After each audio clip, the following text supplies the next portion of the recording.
What's up guys, my name is Tony, and today I'm going to give you a quick and painless guide on installing and configuring Neovim. Neovim is a Vim-based text editor engineered for extensibility and usability to encourage new applications and contributions. It is a drop-in replacement for Vim, and we're going to go over how its plugin ecosystem can allow you to not only manipulate text, but also maneuver your codebase blazingly fast. Here is a brief showcase of what you can do with Neovim, and hopefully you'll understand why you should be using it today. You can browse file directories. You can use a fuzzy finder to find specific files here. So if we wanted to find the header file, just type header, and there it is. We're instantly inside the file, so we can start editing it as needed. You can grep specific strings using the same fuzzy finder. So if I want to find where this theme switch is called, I could literally search theme switch, and it gives me every instance of where the string theme switch is in my codebase. You can quickly go to a definition using an LSP here. So if I want to go to the theme switch component, I could just go there with one button. It has auto-completion support, so I can look at all the various methods of the console and see what they take in. I have access to code snippets here, and you can manipulate text very fast using Vim Options. Let's jump straight into the tutorial here, and the first step of that is going to be installing Neovim. We're going to head over to neovim.io and click the Install Now button, and we see a list of installation instructions depending on your operating system. Now, a lot of you guys are out there using Arch Linux or something similar. You can just consult your local package manager and install Neovim this way. Today's tutorial, I'm going to be using Gentoo, and for me, I will install it using this emerge app editor's Neovim command. Alright, I'm going to let this compile, and I will see you in a minute. And there's going to be some dependencies that you need along with Neovim, and two of them are going to be npm and ripgrep, and I'm going to list those in the description. But again, similar concept with Neovim itself. Just consult your local package manager for how to install those. Let's go ahead and start editing the config file here. So we first need to make the Neovim directory in the config directory. We're going to type mkdir.config/nvim, and let's cd into that. Now let's open Neovim in this directory by simply typing nvim dot, and there we go. We're prompted with this beautiful netrw screen. This is the file explorer that is built into Vim, and we can always access this by typing :EX for Explorer. And the first thing we're going to do is make an init.lua file. And to make a file from the file explorer, we just have to hit Shift5 or % and type init.lua, and there's our init.lua file. This file is called whenever we launch Vim, and we can demonstrate this by printing something here. So let's enter insert mode with I and type print I use Neovim, by the way. Let's save that file with :W, and let's quit the file with :Q. Now we can reopen Neovim, and there you go. We see our printed message here. I use Neovim, by the way, so that's working. Take this as an opportunity to demonstrate the power of the Vim motions here and show that I can duplicate this line and change the context of the string within 5 or 6 key presses here. Just follow along with me here. It's going to be Shift-V, Y, P, C, I, double quote, and now we're already in this next print statement. So that was 5 or 6 key presses, and I've highlighted the line, yanked it, pasted it, and deleted everything within the quotes and entered insert mode. So now we can print something else easily here, something like subscribe to my channel. And we'll hit escape, and let's save this file. Now we can actually just source this file by hitting :SO. And there you go. We now have I use Neovim, by the way, subscribe to my channel, and that means that this saved version of this file is now sourced. So we can move on to the next step. All right, let's create some options here. So let's head over to the file explorer by typing :EX, and let's create a directory here with lowercase d. I'm gonna name that one Lua. Let's enter that, and inside this Lua folder, let's create a folder called config. So lowercase d again, name that config. Let's enter config, and let's create a file in here called options.lua. So we're going to do % to enter a file name. I'm going to call it options.lua. And now we're in this options file, so just to kind of sanity check everything, let's just enter insert mode again with I and print these are options. Save that with :W. And now we need to tell init.lua to point to this options file here. So we can get to that init.lua file by typing :E space init.lua. And there we go. Now we're in our init.lua file. And let's go ahead and delete these two lines here. For me, I'm going to press Shift V and J to highlight both. Shift V will enter visual line mode, which will allow me to select multiple lines. And D will delete whatever is highlighted. All right, let's enter insert mode again. And let's require that options file by typing require quote config.options. So let's save and quit this file here. Let's reopen Neovim one more time here. And there we go. We see these are options, which is being printed from our options file, which tells me that init.lua is pointing to that config.options file. All right, so let's navigate to that options file and actually set some options. So you can use the arrow keys. I like to use J and K. J goes down. We'll go J twice to get to the Lua folder. And then we'll go to config and we'll go to options. So now we're in this options file. We don't need to print that anymore. So delete that with DD. Save that file, :W. But let's actually put some options in here. First thing I notice immediately is that we have no line numbers. So let's set some line numbers here by typing vim.opt.number equals true. And go ahead and hit escape, save that file, and let's source it. And there you go. We got line numbers. So that's great. Now the second thing I want is a cursor line, and I want that so I can easily see what line I'm on. And so we'll do vim.opt.cursor line equals true, and save that, source that again, and there we go. Now I can see where my cursor line is. And let's do two more things here. Let's enter insert mode on the next line here with O, and let's add a few lines here. We see the line numbers here, and that's great. You can go to a specific line in Vim by hitting colon and typing the number of that line. So for example, if I do :8, that'll get me to the 8th line, and that's fine. We can have a comment here and some text. Now, if I'm on this 8th line, but I want to go back to the 2nd line, in Vim, I can use a motion called the vertical jump, and I can jump up 6 lines by hitting 6 and then K, and that gets me straight to that line. But sometimes we don't have quick math ability in our head, and there's a beautiful feature in Neovim called relative numbers. So let's add vim.opt.relative number equals true, escape W, SO, there we go. We've got relative numbers now. And what that does is it tells me where every line number is relative to the current line I'm at. So now I can easily see that that comment that we made is 6 lines below. So I can do 6J and get to that line. And there we go. Let's go ahead and delete that. And one more thing I want to do, and I need to explain why this is a problem by typing a little bit of a code snippet. So I'm just going to type if true then. And if I hit enter, I'm on the next line, but it default tabs me to 8 spaces, which is heinous to me. So instead of that, so let's set the tab width to be 4 spaces instead of 8. I do not know why it is 8 by default, but we can just type vim.op.shift_width equals 4. Let's save that and source that file. Now we should be able to type if true then and hit enter, and there we go. We're already 4 spaces with indentation, which is great. All right, we should be good to go. Let's move on to some keybinds. Now, if you remember getting back to the netrw file explorer, we have to type :ex every time. Let's fix that here. Let's make that a little bit faster. So we're back into the config directory. Let's make a new file with % and type in keybinds.lua.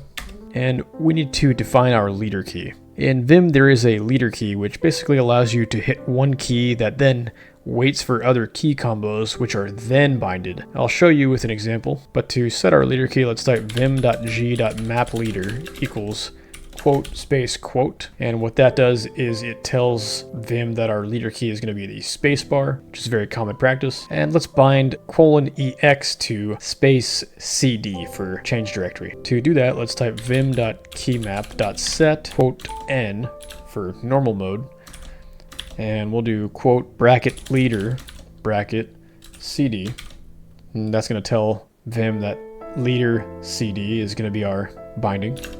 And the third argument is going to be what is being bound. And that's going to be vim.cmd for vim command ex, which is the ex command we've been running. Let's close that out with a parentheses, escape, save, source that. Now, and again, this tells Vim that when we're in normal mode, leader cd will run the vim.cmd.ex command. But this keybinds file is not actually included in our init.lua, so we need to fix that.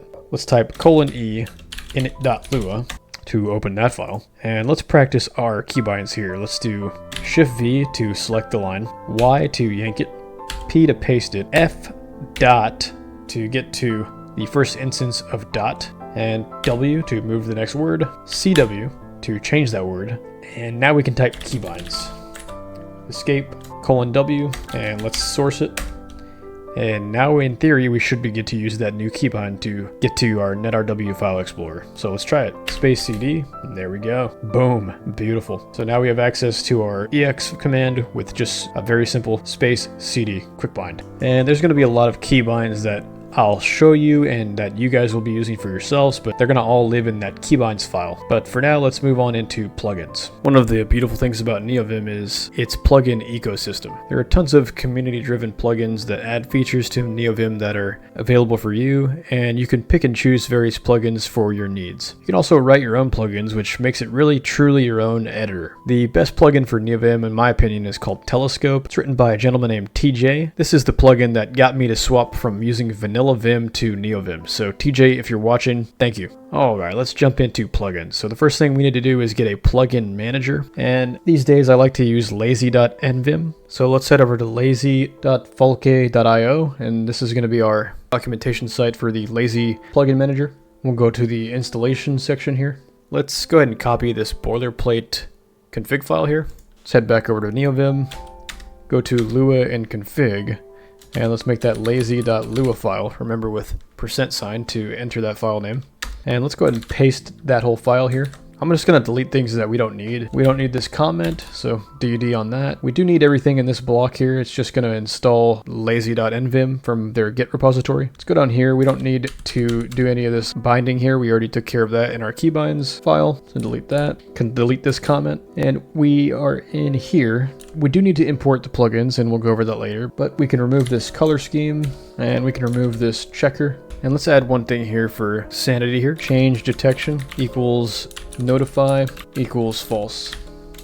And that's just going to silence those change detection notifications. All right, looks good to go. Let's go ahead and save that file. Let's go back to our init.lua. So :e init.lua. And let's do the same thing here. Shift V, Y, P, F, K this time because it's the first letter. CW, lazy. Save that. And let's actually just quit Vim here. And let's just reopen that.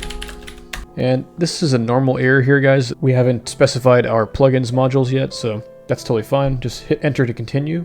We should have access to lazy now. Let's type :lazy. And there we go. We have access to lazy. So we can start using lazy to manage plugins. And the first thing we're going to do is create a plugins directory. So let's go back into Lua. And in Lua, let's hit D to create a directory and call it plugins. And let's enter that directory. And let's make the colors.lua file. Now in here, for lazy syntax, you can actually check the examples here. It wants you to return a table, and the table is going to specify information about specific plugins. Most importantly, it's going to tell you to specify which repository it's located at. So for us, we're going to return, and let's return a table of tables here. So let's have one plugin here to manage our colors for our color scheme. That's going to be folke/TokyoNight.nvim. And let's create a function here for the config. Config equals function. And in that function, we're going to run a Vim command, vim.cmd.colorscheme Tokyo Night. Let's end that function. Let's close that first table, and let's add a comma for later and close the entire thing. All right, so we'll hit escape. Save that, and now we can quit Vim here with :q and reopen it, and there you go. Lazy just automatically installed Tokyo Night, and there we go. We have access to the new Tokyo Night color scheme. Beautiful. And you should see this lazylock.json file now that was created, and that tells us our plugins and what commit numbers they're associated with. And you don't have to worry about this file, but it's important that if you want to see what's in here, just take a look at it, and this is what's going on under the hood. So let's go ahead and go back to that colors file, go back to plugins, colors. All right, we're back in this file here. Let's add a new line above our cursor by hitting Shift O, and let's create a function, local function, enable transparency. So we're inside this new function, and what we're going to do is we're going to add a function here to enable transparency. So vim.api.nvim_set_hl 0 normal is going to be bg equals none. So close that out. And let's go down in here into this config function of the Tokyo Night plugin. And let's add that function, enable transparency. Save that. And quit that. Reopen Vim, and there we go. We have a transparent Neovim. And now we can see our beautiful wallpaper. All right. And one more thing we can do inside that colors file is open that back up, add another table here, and let's install a plugin I like called Neovim Lua line, which basically replaces this line here with a more aesthetically pleasing and informative line, if you will. So let's go ahead and type nvim Lua line. lualine.nvim, because that's the name of the repository. And in this block, we do need to add a dependency because this plugin depends on another plugin called Web Dev Icons. And I'll show you why in a second here. But let's type dependencies equals nvim tree nvim web dev icons. And for the options, we can set ops equals theme equals Tokyo Night. All right, we should be good to go here. Let's save that, close that, reopen Neovim. And now, as you can see, we installed the dependency as well as Lua line. Close that, and now we have access to this, more aesthetically pleasing Lua line here. It tells us we're in normal mode, tells us we're in NetRW, and this is one of those dev icons here. It's just telling me that I'm on a Linux operating system. There we go. So we're ready to move on to the next step here. All right, let's actually install the goated plugin Telescope here. So I'm on the GitHub repo for Telescope. I can scroll down here to the lazy implementation here and copy this return statement. Let's go back here. We'll go to Lua, go back to plugins. Let's make a file called telescope.lua. Paste that, get rid of that, and now we should have access to Telescope with no binds. So let's save that though, and let's reopen Vim. And now we're installing Telescope, which depends on Planary, which we've handled by that return table. All right, we can go back to that folder, plugins, telescope.lua. We don't have access to any of the functions without typing the commands for them, so let's go ahead and keybind those functions here. So let's go ahead and add a config equals function, and we can just copy some of these keybinds here from this Lua section, and we can hit equals AP to that correctly. So close this function out with an end, and we should have access to these keybinds now. So instead of explaining them, I'm just going to demonstrate them first. So let's save this file. Let's reopen Neovim, and we should have access to Telescope here by pressing space FF, and that's going to give us fuzzy finding on any file. Now we don't need to actually maneuver through NetRW. We can just open this Telescope fuzzy finder and just start typing. So we'll type Telescope, and there we go. Immediately just jump right to that file. Now a couple other binds here. We have FG, which is a grep. We can do space FG, and we can look for the words built-in. And now we have a preview of all instances of the word built-in, so we can jump to files like that. Another thing we can do is space FB, which finds anything in our open buffers. So our open buffers here. And this one is really important. This one's FH, so space FH. We can see all the help files. So let's search for Telescope, and we can go through some of these, and let's click built-in, for example. So now we can see the man page for the Telescope built-in functions. Beautiful. Let's quit out of that window with :Q. And this is a good base for Telescope, and I think can sort of leave that there for now. Yeah, this is going to be a perfect base for Telescope here, and we can move on straight to the next plugin. And that's going to be Treesitter. So let's make that file treesitter.lua. And yeah, we're going to go ahead and get Treesitter here. Treesitter allows for a blazingly fast parsing of your code, and this allows for good error recovery and syntax highlighting. So let's just jump right into it. Go ahead and go to the quick start section here. And we see the plug syntax here, so we can kind of work backwards from that. So let's just copy that for now. And we're in our treesitter.lua file, so let's start that with return table and paste what we have here, but let's make that a comment. All right, so the first line is going to be nvim-treesitter, and that's the name of the repo. And we need to run ts update whenever we build it. So this plug syntax is do, but for the lazy syntax, we need to type build equals :ts update, and that should be good. So delete that comment, and we can add some base config here. So let's do config function. And now we can add some stuff in here for a base config. So let's define a Treesitter config here. Local configs equals require nvim treesitter.configs. Close that out. So in this config, we want to enable syntax highlighting. So we'll do configs.setup And we'll do highlight equals enable equals true. And let's also enable indentation. Indent equals enable true. And auto tag equals enable equals true. Ensure installed. So ensure installed is a list of Treesitter parsers that are always going to be installed here. And we're just working with Lua today, so let's just put Lua in this list, but you can always add anything to this list here for whatever files you're working with. So for example, maybe you do TSX for a TypeScript React file and TypeScript for a regular TypeScript file. Maybe you're a PHP developer, you want PHP in there, totally fine. So put whichever languages that you're using in this ensure installed list. And we don't want to automatically install them, so let's turn off that by typing auto install equals false. And I think that should be good for right now. All right, everything looks good here, so let's go ahead and save that and quit that. Reopen Neovim here. Looks like we're installing those parsers that we want, and that looks good to go. Just to confirm that, there we go, we have our Treesitter parsers. And I actually got the documentation for how to set up Treesitter using Lazy with this wiki page for the Treesitter installation. So I'll leave a link to that in the description right below the subscribe button. So now that Treesitter's installed, now that we've installed Treesitter, let's do a couple things. Let's check the health of it by running check health nvim Treesitter. It looks good here. We have Lua, it has highlight, locals, fold, indents, and injections. They're all checked, so looks like everything's good to go for our Lua files.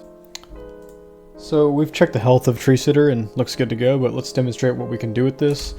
Let's run inspect tree, and it's going to open up this tree on the left here.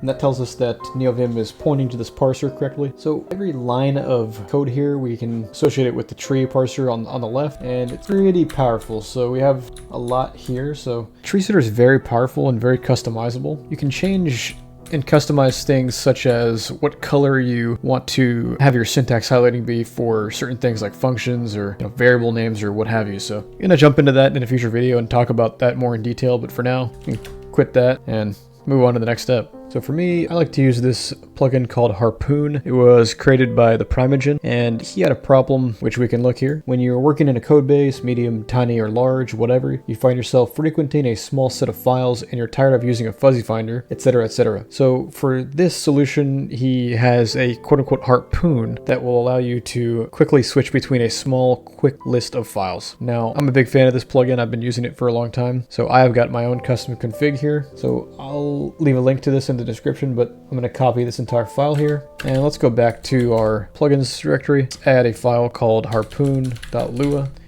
Just going to paste that in there. Now what we have here is we have a function here that tells Telescope to interact with Harpoon. I'm going to show you the use case for that in a second here. And then down here we have a couple of keybinds here for Harpoon itself. So we've got Control N and Control P to swap between files on Harpoon. We've got leader A to add something to the Harpoon list, and Control E to open that Harpoon list. Now let's save that, reopen Neovim and start installing it, and there we go. Now let's test that out. Let's find Harpoon here. Let's add that to the Harpoon list with leader A, and let's add another file to this. Let's go to the keybinds.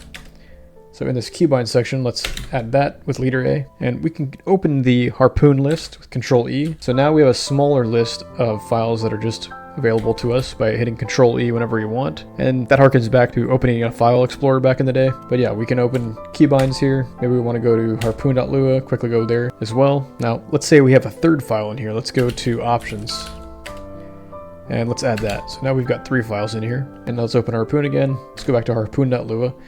Now notice I've added this bind here. It's leader FL. That's going to open the Harpoon list in Telescope. Okay, so what that's going to do is leader FL, boom, we have a fuzzy find on the Harpoon list within Telescope, within Harpoon, within Neovim, within Gentoo, etc. You see what I'm saying? So really getting in there here. So now we can search for a specific file in our Harpoon list. And so let's say we know we've got a list of 3 things to work with. We've got keybinds, we've got options, we've got Harpoon. We say, okay, what are we doing? Okay, let's just open our key. There it is, boom, keybinds. Now there we go.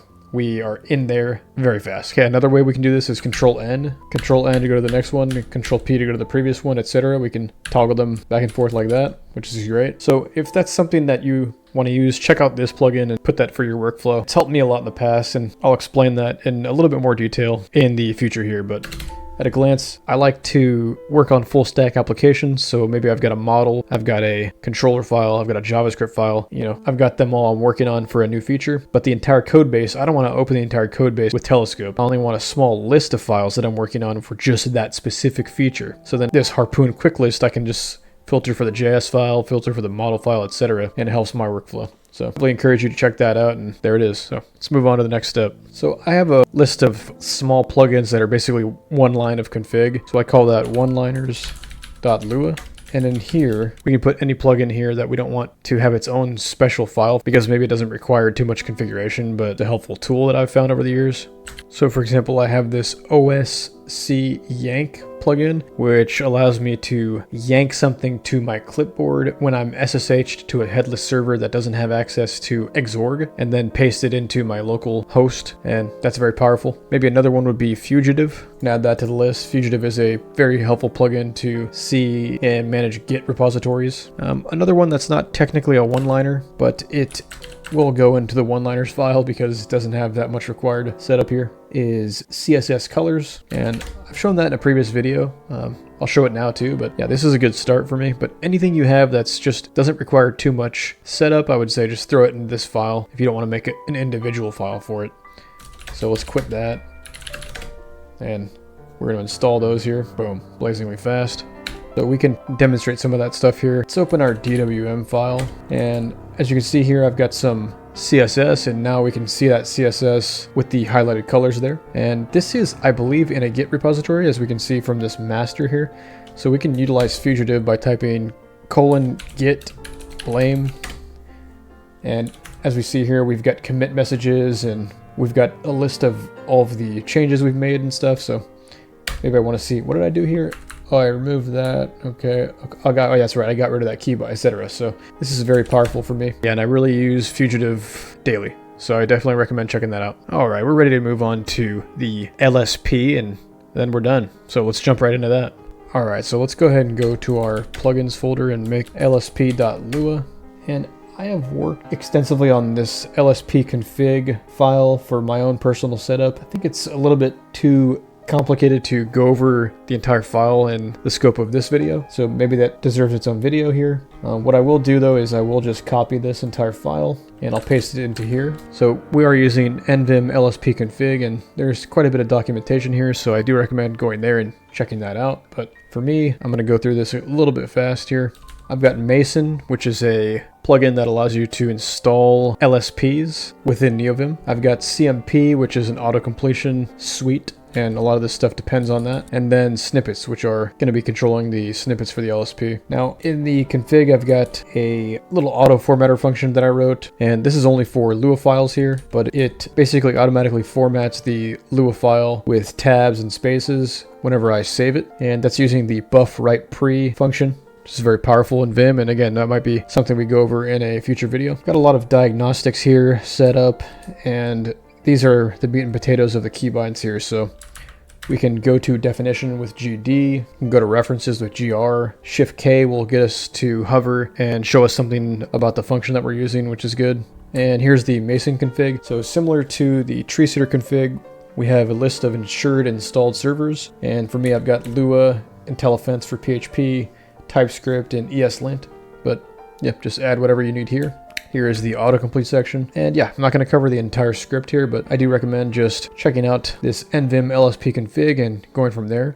Let's save that, quit that, and install all of those plugins. And as you can see, Mason is now underneath installing all of these LSPs, these language servers. Cool. So Neovim can now point to the language servers, which is great. And we're in Lua, so let's demonstrate that. See, now we have access to auto-completion here, so vim.keymap. It brings up a list of auto-completion. So yeah, we do want keymap, and we do want set. And now look, we have a warning here that tells us this function requires 3 arguments, but it's only receiving 1. Perfect, and there we go. We could do something like Shift K on set, and it hovers a explanation of what this function does, and even gives examples. So a very, very powerful tool here when we're in Vim here. This is an LSP inside of Vim, so really no excuse to be using VS Code, especially with something as powerful as this. And let's demonstrate that auto formatter here. Let's open up the harpoon.lua file, for example, and let's add a space here. And you see how this is off indented? If I save the file, it automatically formats it, so that's great. And that's something that I've got built into my LSP config. Alright guys, that's going to end the video for now. I'm going to include my entire NVim repo in the description of the video, so feel free to take mine, and I highly encourage you to edit it and tailor it to your specific needs. But if you have any questions about Neovim or anything Linux related, just drop a comment below. Now I'd be happy to respond to those. Thank you guys so much for checking out the video, and as always, I wouldn't be able to end the video without a obligatory Neofetch.